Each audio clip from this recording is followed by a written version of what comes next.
Do not confuse this with treatment or mental health advice or direction. Nothing on this podcast is made to supplement or supersede the relationship and direction of your mental health caretakers. Although David Kozlowski is a licensed marriage and family therapist, he is not functioning as a certified mental health professional in this environment. And same applies to any professional who may appear on the Light the Fight podcast.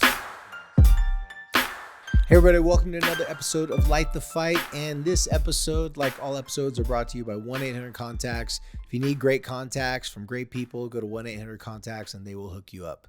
So I'm going to be answering some questions that we got from our Instagram.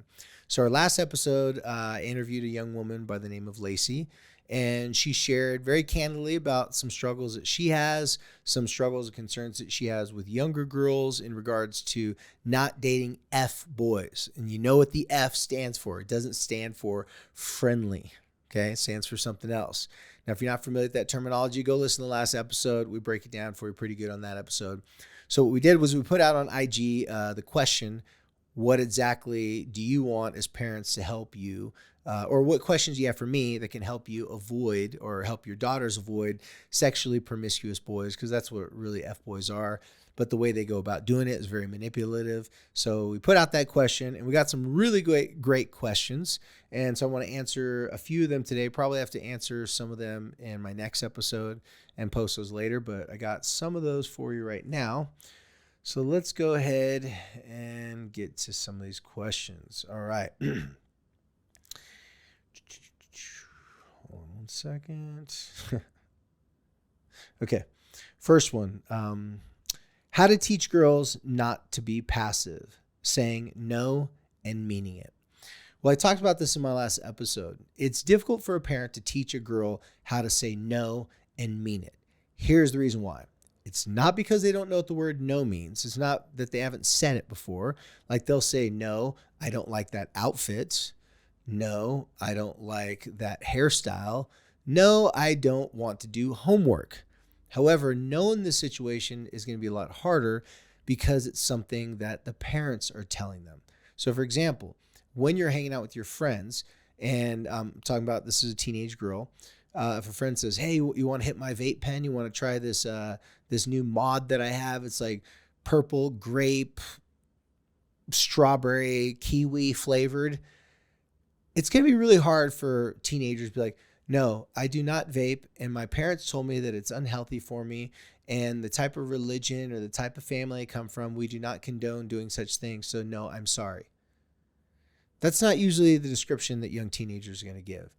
Very similar to when they're in a dating situation. If a boy asks them, or not a dating situation, but they're flirting with a boy. If a boy asks them to send them some naked pictures, or if a boy says, hey, will you do something to me sexually? When we were talking about F-boys in the last episode, we talked about how they'll usually throw it out of nowhere. It's usually some light flirtation, and then it's like the shock factor. Saying, no, I don't do those things can sound very prudish, can come across. And by the way, I'm not saying that that's not the right response. I'm saying it's not realistic. And I know this because I've talked to a lot of teenage girls. And if it was just as easy to say, no, I don't like that, or no, I'm not going to do that, it doesn't really give them any sense of like, hey, I can handle myself. So I talked about in the last episode, and I'll break it down to you very quickly right now. Instead of just simply saying, let's use a scenario, a boy says, hey, send me some naked pics. If a girl just say, no, come on, just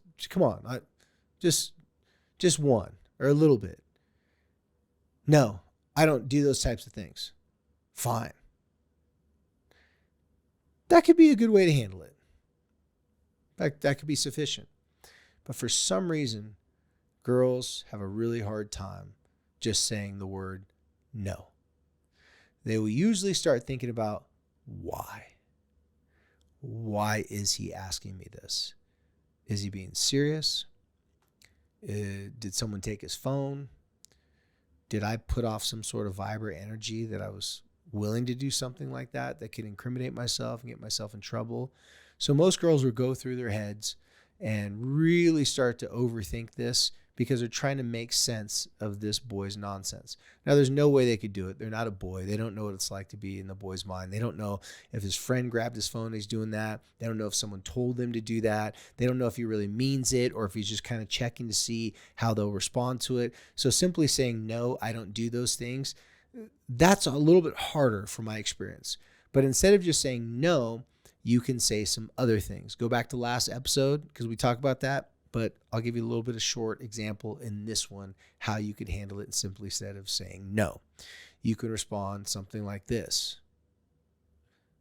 Why don't you send me pictures of all your bank accounts and your social media passwords? Huh? Is what usually response teenage girls get when I've told them to do this. The boys are like, what are you talking about? Why would I send you that? Or what are you talking about? That's weird. Then the girl can say, exactly. That's how I feel when you ask me to send you nude pics out of nowhere. Let's talk about it tomorrow at school. I have a feeling that someone else is putting you up to doing this because I don't think you would just ask for something like that. You respect me. You're not one of those type of guys. See what's going on here? You're giving someone a compliment for the person you want them to be. You're giving someone the benefit of the doubt. A lot of these F-boys are boys that have gone astray. They don't really know what they're doing. They don't know how to talk to girls. Now, there are going to be some of those that aren't really just kind of trying to find a way to talk to girls and got bad advice. There are some boys out there that they really are super sexually promiscuous. Maybe they're, really dependent or maybe even addicted to pornography in their own individual lives. Either way, if you say that gives you some swagger, how to handle these situations that lets someone know that, hey, listen, you're not that type of a girl, but you're also not going to be bullied, pressured, or have someone make you feel uncomfortable. It's an attack on them to make them feel uncomfortable, but it's not an actual, an aggressive attack. It's you made your move, I'm making my move back. I've never had a girl do that. And like I said, go listen to the last episode. I give a lot more details in this, but I've never had a girl say something like that. Send back funny gifts of I use this example, like sending cat pictures, right? This one girl, the guy was like, hey, send me pictures of your breasts. So I had her find little gifts. If you don't know what gifts are, they're on everybody's phone. They're like little funny videos, whatever, of breasts, like actual chicken breasts, like a chicken breast. And sent him 2 pictures of chicken breasts. And he's like, what the hell is this? And she's like, what the hell you asked me to send you pictures of breasts for? I know you're not talking about my breasts. There's no way you'd ask me for that. It must be chicken breast because I know you're not that type of guy because you're not stupid enough to send something like that I could screenshot or that my parents can see and that you could get in a lot of trouble, right? Every time I've had girls respond like that, guys rarely respond back or they'll say they're just joking and they never hear from those guys again. Next question. What age is appropriate for dating? Very good question. I've always said, when I got my words right, that the dating age should be based upon the mental and emotional maturity of your child. So for example, I know in the Mormon church, they talk about dating should be at 16 years old. However, most middle school kids are playing pretend dating. I have a boyfriend, I have a girlfriend, they're holding hands at school. So the way I see it, it's like, what are we really doing here? Are we telling our kids that they shouldn't date at all up until 16 years old when lots of them have crushes and little school dates? Because that's kind of vague. By the way, I'm not saying what the Mormon church is talking about is wrong. I'm just using them as an example. I've worked with lots of bishops in the Mormon church. I've worked with lots of teenagers in the Mormon church, and everybody pretty much agrees with the following statement I'm about to say. If you have kids that are 15 years old, doing their chores, doing their homework, very responsible, and that kid wants to date someone, have a boyfriend, have a girlfriend, whatever it may be, would it make sense to say, no, you have to wait until 3 months later when your birthday hits, like it's 21 years old for alcohol, or it's 18 years old to go into the military. And then magically at 16 years old, you're now going to be able to have decisions or the ability to make decisions on who is a perfect person for you to date and date like that? I don't think so. I think it's less about the exact age. Now, there should be a range there. I don't think, having serious boyfriend and girlfriends for 12-year-olds and 13-year-olds isn't necessarily good either. But to say that they're not going to have a boyfriend or this person, my girlfriend, dating, I think that should really be based upon you as a parent viewing your child. Where's their mental and emotional maturity? What are some other areas that they have in their life? And then you work with that with your child. I don't think that being able, if it was as simple as putting an age on it, I'm not saying I'd be out of work, but I wouldn't have much of a job. Everyone's going to be at different stages at different times in their life. Some kids are going to be 17, 18, 19, 20 years old, and they still shouldn't be having a boyfriend or girlfriend. But at that particular point, what are you going to do? You're going to stop them from dating someone? The thing that I worry the most is that kids are going to hide it. You don't want your kids to hide it. So I think it's less about an age, more about what they're at, where they're at mentally, emotionally, maturity, and then you guys talking about it. If you as a parent really handle this in the best way and see your kid as a partner through this process, you'll be talking to your kid saying, listen, looks like you like little Johnny. If I were to guess, you guys probably are a thing and you guys probably call each other boyfriend and girlfriend. Let's say you're talking to an 8th grader. Now, you know that, our church and our rules, again, assuming that this is a Mormon family, our church and our rules says, you shouldn't be dating until you're 16 years old. And we also realize, we can't stop you from liking someone. Now, we're not going to really allow you to date them and make it, easy for you, but we want to talk to you about it so that you know that where we're coming from. Now, in our family, 16 is really like kind of one of those things, like when you get that age, you can be free to date whoever you want to date, have a boyfriend or girlfriend, but really regardless of what age you are, being in long-term relationships with any one person, it could get you into some sticky situations. Do you have any friends that have been dating someone else for a long period of time and those relationships, cause some challenges? And do you have friends that have been in a relationship for a long period of time where it seems to be fine? Start a conversation with them. Start talking to them about where they think they're at and what do they really want. To tell your kids it's this way or the highway and that's it, you're not teaching them anything. You're not having a conversation where they can give you back and forth information. You're teaching them, in my opinion, how to get better at hiding that information.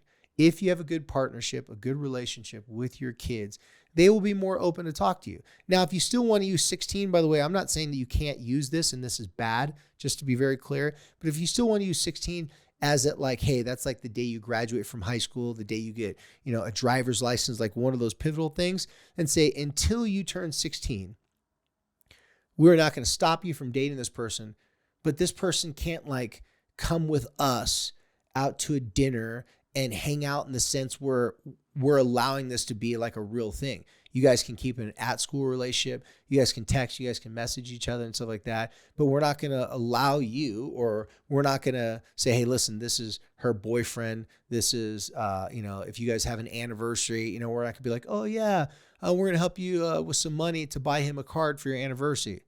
So I'm not saying that as parents you have to support them dating whenever they want to date. You can keep it at 16, but I think realistically, you should be looking at more from a perspective of what's their mental and emotional maturity.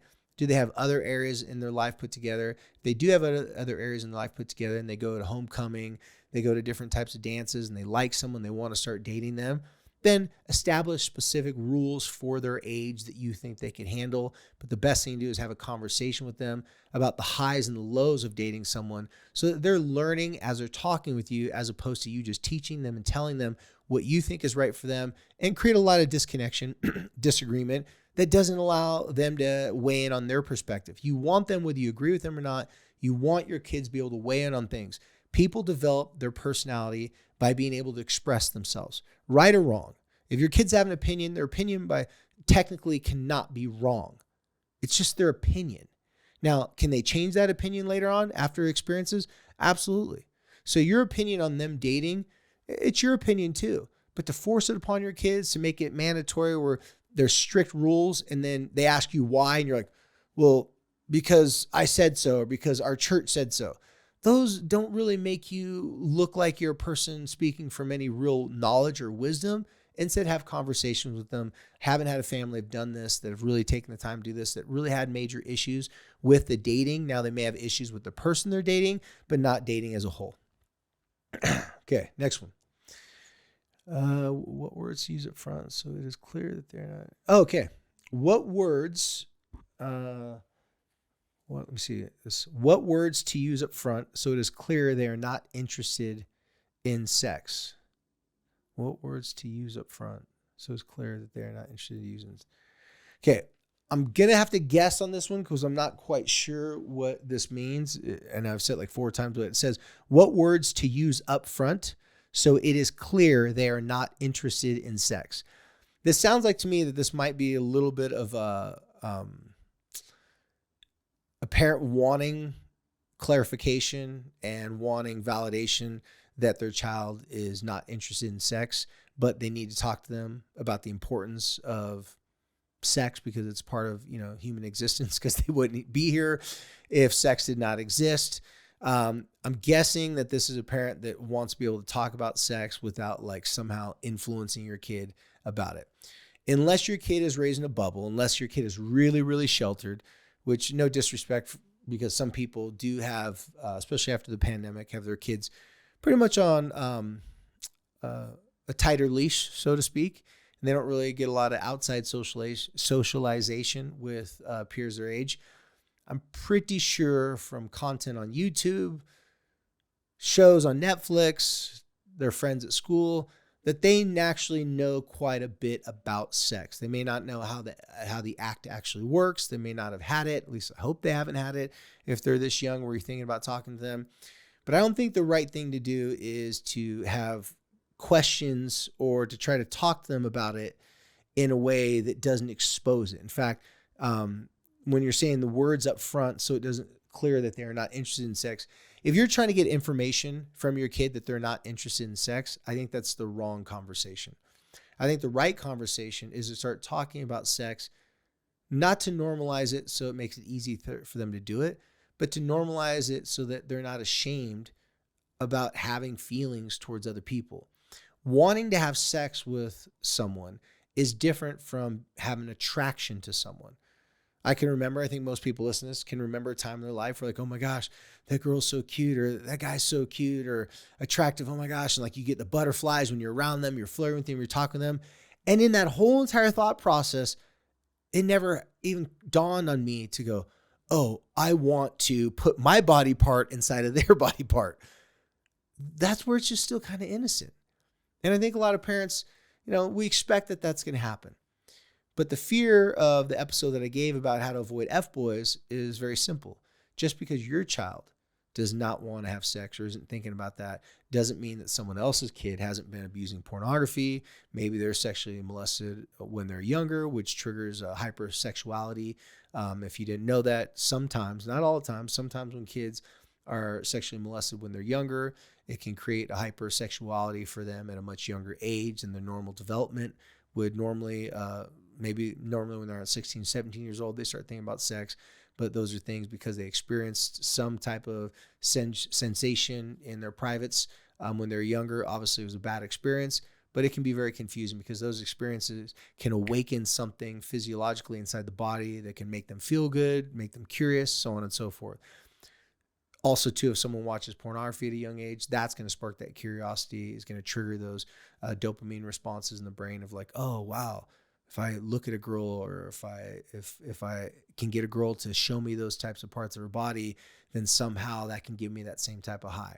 So for those parents that want to protect your kids from other kids who are hypersexual and who are wanting to make advancements and moves on your kid, and you want to know if this has happened, you got to have a conversation with them, but not a conversation with them where you're interrogating them, asking them a bunch of questions. The conversation should be more like, hey, listen, I don't know how much you know about sex. And I don't know if you've come across people that have tried to ask you for pictures or try to ask you for to do certain things. And if you haven't, well, that's good. If you have, you can come and talk to us about it. But I did want to talk to you about some things that you can do and we'd really like you to do if someone were to text you and ask you to send pictures of your body. Instead of trying to get a feel if your child would do that or if they're interested in those things, it's best to educate them, give them some street knowledge.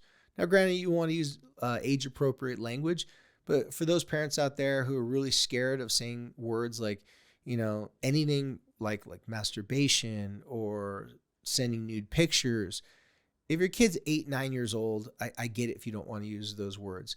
But as your kids start to get older, Words are not, if you use those words, it doesn't somehow mean that they're going to want to do those things.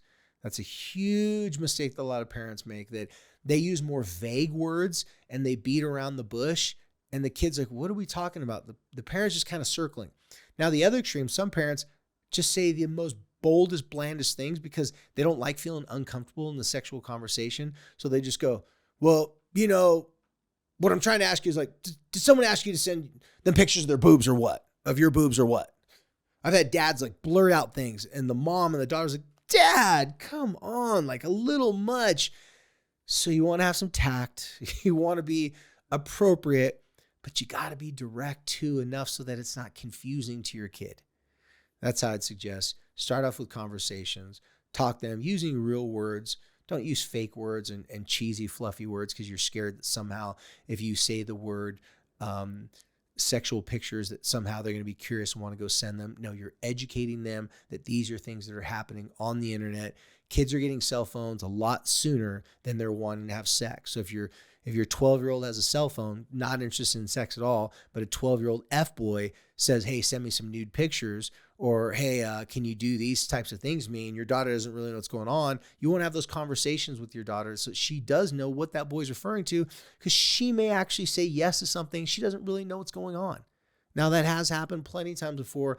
And with the whole pleasing, if a girl wants to be liked or she's interested in that guy or scared and doesn't know what to say, well, then she's going to need some language. So it's important for you to use real language with her or your kids so that they can respond to real language from other kids their age. Next question, what would be some red flags? Okay, some red flags of sexually promiscuous boys.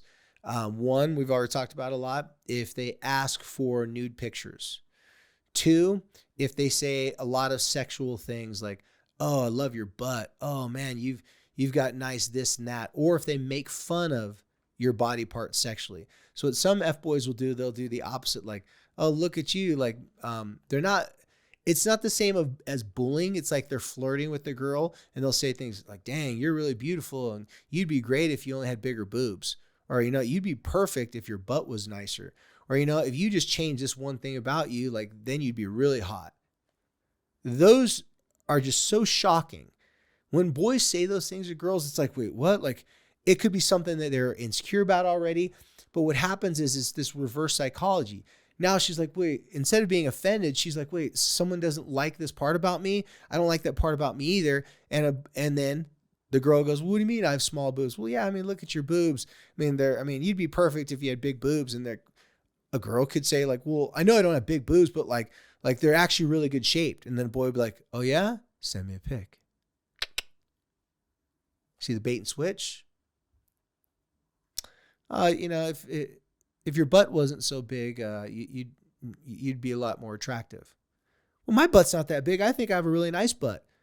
Well, it's a little bit bigger than most, but I don't know. Maybe it just looks that way because the pants you're wearing. Send me a picture of it and I'll tell you. This is a move by a lot of F-boys, okay? Shocking things, playing emotional games, telling a girl like, hey, listen, do you want to be my girlfriend? Yeah.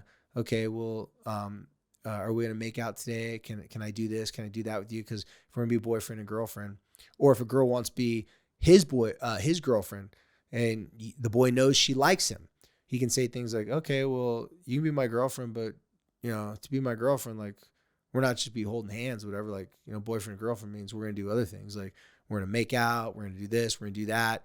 Those are the types of things F-boys would say. They put ultimatums on things. Like, I will give you my time and attention more and make you feel great if you give me what I want. Oh, that's another thing. F-boys usually come on really hard, like really aggressive in the, I'm so attracted to you, you're so beautiful, you're so pretty, texting all the time, just thinking about you, pouring tons and tons and tons and tons and tons of obsessive energy, anxious, like to talk to them. Where you been? What you thinking about? If a girl gets all this attention and she's been feeling insecure, that is something that's like, whoa, can overwhelm her with feelings and emotions. That's another sign you got to watch out for. These types of boys will look for girls specifically who have the lower insecurities, or they'll test to see it. And if they like that extra attention, great. If the girl's like, whoa, that's too much of attention, then those boys usually like, okay, she's got some self-esteem. They don't think this, but this is kind of what's happening. She's got some self-esteem. She's got some self-worth. She's not really buying that. I'm over her. I'm off to someone else. One question I got here, it says, that's it exactly. This mom is referring to my comment or my question, like, what can we do to help out, your daughters avoid sexually promiscuous boys? She says, what can we as parents help them see to prevent it? First off, you want to find out what they already know, what their friends are talking about, what they see. So you can do a simple highs and lows. Like, hey, what are some of the highs about boys your age, and what are some of the lows? Now, as a parent, you got to be able to take a little to get a little. So what that means is you got to allow your kids to speak more openly and honestly about some of the highs of boys my age, is that they're starting to get muscles. Now, if a mom goes, oh, don't say that. It's like, are you looking at boys' muscles? Now you lost them. There's not going to be a conversation. You could say something like, oh, what are some of the highs about boys your age? Or what are some of the highs about when a boy likes you? Maybe that's a better question. What are some of the highs about when a boy likes you?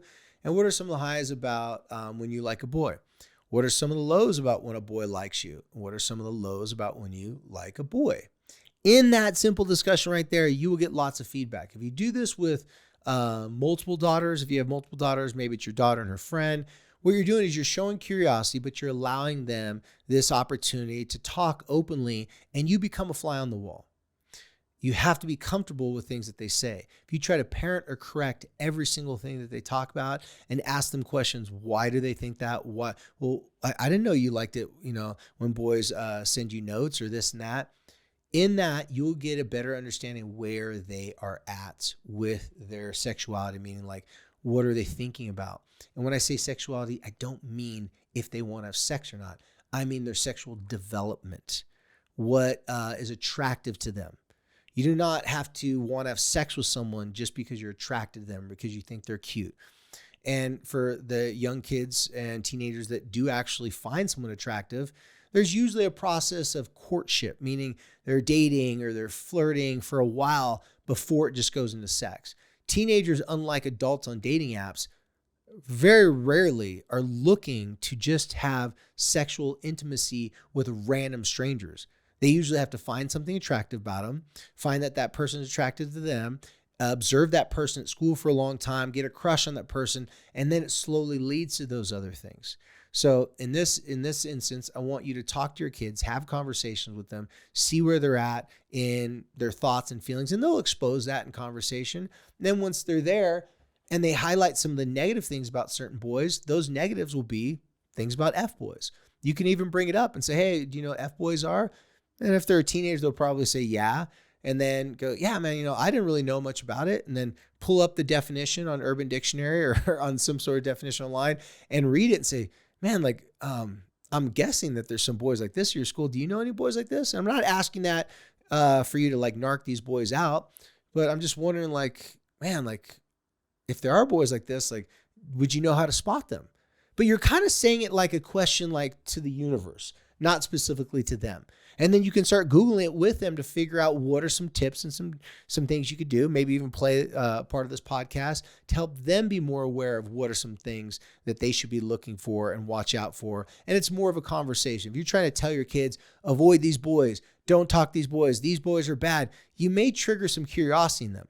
But if you're just talking about it in the conversation, then you'll start to see, oh, this is actually just information about there's a real thing called F-boys. And it's not just when a girl's mad at a boy, she calls him an F-boy. Because some girls say, oh, that boy, he's just a player. He's just this and that, And other girls be like, oh, yeah? Well, shoot, I bet I could get him to settle down. Or, he may be playing you, but, he likes me or I'm different. There's a lot of naive thoughts and feelings about young people. Some adults have some of those same bad patterns where they want to tame the wild boar. They want to tame the person who can't be tamed. It's like a personal challenge. Information, informed consent, letting them know if you start dating these types of boys, you'll know it because they'll manifest it in these types of behaviors.